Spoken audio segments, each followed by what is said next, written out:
Bonjour à toutes et tous, j'espère que vous allez bien et que vous pouvez profiter de cette nouvelle webcam que j'ai achetée et qui vous permet de bénéficier d'une image et d'un son d'une incroyable qualité.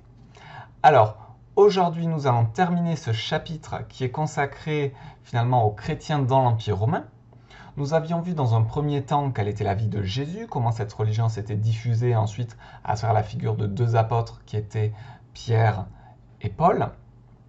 Ensuite, dans un deuxième temps, nous avons vu que les chrétiens étaient persécutés, notamment en raison du fait qu'ils ne pratiquaient pas le culte impérial et que pour cela, les empereurs le voyaient finalement comme une insulte à leur autorité. Et bien maintenant, nous allons voir comment, au IVe siècle, le christianisme est devenu la religion d'État, c'est-à-dire la religion officielle de l'Empire romain, et quelles conséquences cela a pu avoir. Alors, on va revoir des documents que par ailleurs nous avions déjà abordés quand nous avions fait l'étude de documents, notamment le très célèbre édit de Milan.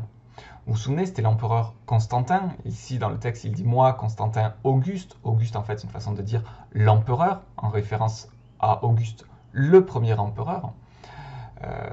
Et il dit, étant réuni à Milan, la ville du nord de l'Italie actuelle, d'où le nom édit de Milan, nous donnons aux chrétiens comme à tous la liberté de pratiquer la religion de leur choix sans être inquiétés ni molestés. Aux autres, les païens, est accordée la même autorisation, comme il convient à une époque de paix. Donc là, c'est très important de noter que dans la troisième phrase, le fait qu'ils disent aux chrétiens comme à tous, et que là, il précise est accordée la même autorisation, on met finalement toutes les religions à égalité. Il n'y en a plus une qui est persécutée par une autre.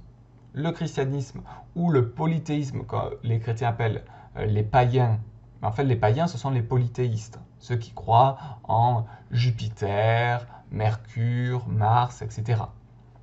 Eh bien, ils sont au même niveau. Et chacun est libre de pratiquer sa religion. Ça, c'est décidé par l'édit de Milan. Donc du coup, eh bien, ça met fin aux persécutions dont étaient victimes les chrétiens depuis déjà plusieurs siècles. Sauf que la situation, elle va vite changer. Et dès 380, finalement, le christianisme devient la religion officielle de l'Empire. C'est ce que l'on va voir dans ce texte. Et ça va avoir des conséquences pour les autres. Alors les autres, ça peut être les païens, ceux qui sont des polythéistes, ou les chrétiens, mais qui ont une vision différente, et qui du coup, en raison de cette interprétation différente du christianisme, vont être appelés des hérétiques, vont être dans l'hérésie. L'hérésie, c'est quand vous avez une interprétation d'une religion qui est différente de l'interprétation officielle. Alors, lisons ce que nous dit cet édit-là, l'édit de Thessalonique, qui date de 380. Je l'ai un petit peu remanié, j'ai changé quelques mots de manière à vous le rendre plus accessible. Nous voulons que tous les peuples de l'Empire s'engagent dans cette religion que le divin Pierre apôtre a donnée aux Romains. Alors qu'est-ce que c'est cette religion que le divin Pierre apôtre a donnée aux Romains? Les apôtres, ce sont les 12 amis de Jésus qui l'ont suivi durant sa vie. Et Pierre, ça vous rappelle peut-être justement celui qui, avec Saint Paul et Saint Pierre, ont véritablement posé les fondations de ce qu'était le christianisme. Et Pierre a été mort en martyr à Rome et est considéré par les chrétiens comme le premier pape. Donc là, en fait, il parle du christianisme. Et d'ailleurs, il va le dire de façon plus claire, plus explicite ensuite. Nous ordonnons que ceux qui suivent cette loi prennent le nom de chrétiens catholiques et que les autres, que nous jugeons déments et insensés, déments c'est qui sont fous, assument l'infamie de l'hérésie. Assume l'infamie, c'est en gros l'infamie, c'est la honte de l'hérésie, c'est-à-dire la honte de leur fausse interprétation de la religion. Ils seront l'objet d'abord de la vengeance divine, sous-entendu, Dieu se vengera d'eux, ils n'entreront pas au paradis. Ensuite, seront châtiés à notre propre initiative, c'est l'empereur qui parle, que nous avons adoptée suivant la volonté céleste. Donc les hérétiques seront vengés et punis par Dieu, mais aussi par l'empereur au nom de Dieu. Donc si on résume les 5 éléments clés de ce texte, c'est que déjà, ce texte concerne tous les peuples de l'Empire, et il y en a un grand nombre, que tous ces peuples de l'Empire, ils doivent prendre la religion de Saint-Pierre, c'est-à-dire le christianisme catholique. Que ceux qui ont une autre interprétation du christianisme, eh bien, ils seront des hérétiques. Et que ces hérétiques, ils vont être châtiés, c'est-à-dire ils vont être condamnés, ils vont être persécutés. Donc on remarque que à peine moins de 60 ans après l'édit de Milan, qui avait créé une tolérance religieuse, eh bien là il y a un inversement. C'est-à-dire que les chrétiens qui persécutaient les païens, les chrétiens qui étaient persécutés par les païens avant, et bien maintenant, à partir de 380, ce sont les chrétiens qui sont la religion officielle et qui vont persécuter soit les païens, soit les hérétiques, c'est-à-dire des chrétiens, mais qui ont une interprétation différente. Regardez, c'était aussi ce qui était dit dans ce texte que nous avions vu la fois dernière, à peine 11 ans plus tard, toujours même empereur Théodose, où il est dit « Il a paru bon que les temples païens soient fermés et que leur accès soit interdit. De même, interdit de faire des sacrifices, et ceux qui commettraient un crime de ce genre, c'est-à-dire faire un sacrifice, prier les anciens dieux, eh bien qu'ils soient frappés de l'épée vengeresse, qu'ils soient tués. » Donc, ce qui est intéressant finalement, c'est de noter que dès lors que le christianisme devient la religion officielle de l'Empire, eh bien elle devient tolérante et elle se met à son tour à persécuter les autres religions. Alors, elle s'organise, cette église, maintenant qu'elle est officielle, maintenant qu'elle peut se faire au grand jour, et notamment avec les prêtres qui dirigent le culte, et qui ont à leur tête les évêques. Les évêques sont vraiment les personnages les plus importants. Au-dessus de l'évêque, il n'y a juste à cette époque que le pape. Donc, on voit qu'il y a un clergé avec des gens qui ont plus de pouvoir et des gens qui en ont moins et qui doivent suivre les ordres. Et donc, à partir de là, on peut dire qu'il y a une hiérarchie, c'est-à-dire des gens qui sont des supérieurs et des gens qui sont ce qu'on appelle des subalternes, des gens qui doivent obéir.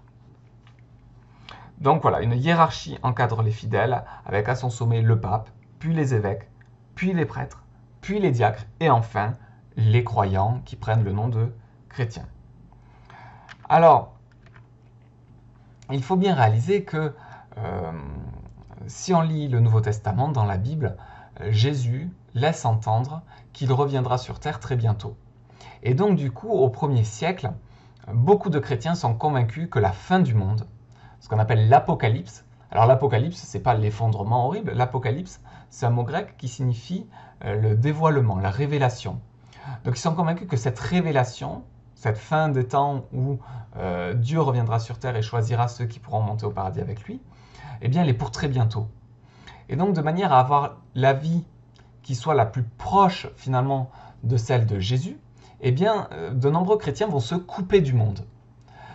Et alors ils vont se couper du monde de deux façons. Certains vont vivre dans des communautés fermées. Là vous voyez ici un monastère, le monastère de Sainte Catherine en Égypte, qui existe encore. Vous voyez avec des remparts, mais pour bien marquer le fait que les moines qui vivent ici, dans ces monastères, veulent être coupés du monde. Et il y a donc des monastères masculins avec des moines, et des monastères féminins avec ce qu'on appelle des moniales, ou des religieuses, dont l'idée est d'être coupés du monde et de passer les journées en temps de prière. Ils prient toute la journée, du matin jusqu'au soir. D'autres vont encore plus loin et vivent en ermite. Alors à l'époque ça prenait un H, maintenant on écrit ermite avec un E seulement, E-R-M-I-T-E-S. Les ermites, ce sont des gens qui vivent coupés du monde mais vivent seuls. Donc ils peuvent se déplacer ou vivre dans des forêts, dans des grottes, à l'abri de la société. Mais voilà, une forme de christianisme qui se veut coupé du monde.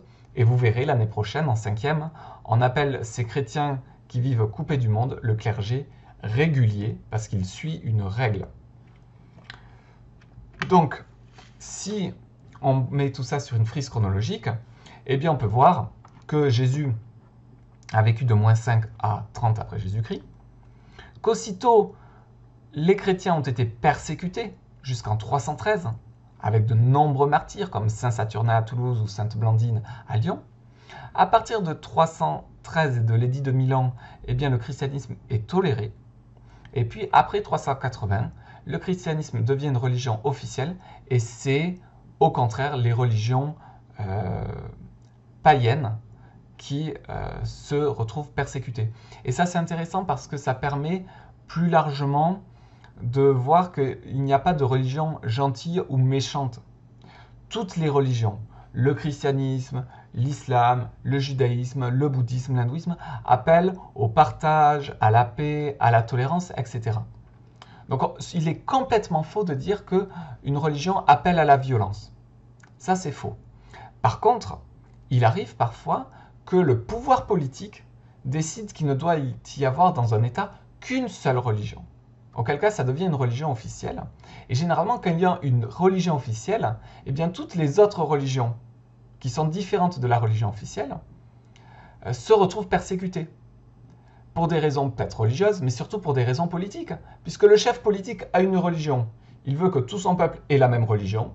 Et donc, s'il y en a dans son peuple qui ne suivent pas la religion du chef, eh bien, ils se retrouvent persécutés. Ce qui fait que finalement, eh bien, vous pouvez trouver des pays où vous avez des bouddhistes qui sont persécutés par des musulmans parce que l'islam est la religion officielle, ou à l'inverse, des musulmans en minorité qui se retrouvent persécutés par des bouddhistes parce que les bouddhistes sont la religion officielle, ou des chrétiens persécutés par des musulmans, ou des musulmans persécutés par des juifs, etc., etc., etc. Donc finalement, retenez bien cette idée, ça c'est une idée qui est très importante pour moi, qu'il n'y a pas de religion mauvaise, qu'il n'y a pas de religion violente, mais que lorsqu'une religion devient une religion officielle, eh bien généralement elle devient intolérante et elle se met à persécuter les autres. Et là, c'est bien ce que l'on voit dans l'Empire romain. C'est-à-dire que quand c'est la religion païenne, la religion officielle, eh bien, ce sont les chrétiens qui sont persécutés. C'est ce que l'on voit là en orange. Quand au contraire, ce sont les chrétiens qui sont la religion officielle, eh bien là, ce sont les païens qui se retrouvent persécutés. Et cette période de tolérance où toutes les religions sont sur un pied d'égalité, eh bien, hélas, finalement, elle a été très très courte. Donc l'exercice pour lundi prochain, pour ceux qui vont continuer l'enseignement à distance, ce sera de réaliser cette frise chronologique, mais je vais vous donner les consignes via École Directe. Et pour les autres élèves qui vont reprendre en présentiel, eh bien vous prenez juste une règle, votre cahier, votre manuel et des crayons de couleur, et ensemble, on réalisera cette frise. Par contre, voilà, ceux qui reprennent en présentiel, il sera très très important que vous ayez tout votre matériel, livres, des feuilles d'avance, des stylos, le cahier, parce que vous ne pouvez pas vous prêter d'affaires. À cause de la pandémie du coronavirus en cours, vous ne pouvez pas vous prêter entre vous ne serait-ce qu'un stylo ou une feuille. Et moi, c'est pareil, je ne peux pas vous distribuer de feuilles, même pas de polycopier, etc. Donc voilà, je vais veiller à essayer de faire un enseignement qui soit adapté, qui prenne en compte ça, qui soit le plus ludique possible aussi, parce qu'on est là aussi pour prendre un peu l'air et un peu de joie, mais il sera très très important que vous ayez vos affaires. Alors du coup, comme à chaque fin de vidéo, on va faire la partie pour résumer, mais sauf que cette partie-là, je vais la faire avec un masque. Alors ça va vous sembler étrange, mais je le fais avec un masque parce que ceux qui vont reprendre l'école en présentiel, ça va vous faire bizarre. Moi là, j'ai déjà fait 3 réunions avec mes collègues, de se retrouver tous masqués, ça fait très très très bizarre et donc je pense que ça peut déjà vous préparer à ce qui va vous attendre au collège, de voir vos camarades masqués, vos anciens masqués. Voilà, ben, certes on ne lit pas les émotions sur le visage, on lit moins de choses, mais ben, l'individu qui est derrière ce masque, ça reste le même et ce qui est important, ben, c'est l'individu. Donc tout de suite, pour résumer, masqué. Alors pour résumer, à partir de l'édit de Milan, en 313, le christianisme est toléré au même titre que la religion païenne polythéiste. Après 380, le christianisme catholique, c'est-à-dire une interprétation du christianisme, devient la religion officielle. Et les autres interprétations du christianisme, ont appelé des hérésies, et la religion païenne aussi se retrouve persécutée. Des chrétiens choisissent de vivre coupés du reste du monde. Ils peuvent vivre en communauté dans des monastères, dans ce cas ce sont des moines ou des religieuses, ou ils peuvent décider de vivre seuls, dans ce cas ce sont des ermites. Donc voilà, ça peut vous étonner, mais c'est pour ceux qui reviennent au collège à partir de lundi ce qui vous attend. Voyez que le masque doit être mis au-dessus du nez et en dessous du menton, et attaché d'assez près pour éviter des passages par les côtés. Donc ça fait bizarre, je pense qu'effectivement tous nous aimerions faire autrement, mais c'est la règle, c'est le protocole sanitaire qu'il va nous falloir suivre. Alors pour ceux qui ne reprennent pas, ne vous inquiétez pas, je ne vous oublie pas. Je continuerai à faire des vidéos, je continuerai à vous donner du travail. Cependant, il faut bien que vous considériez qu'on va aller moins vite. On va aller moins vite parce que dans un premier temps, avec ceux qui reviennent, on va prendre le temps de revoir les bases, vérifier que les chapitres ont été bien compris.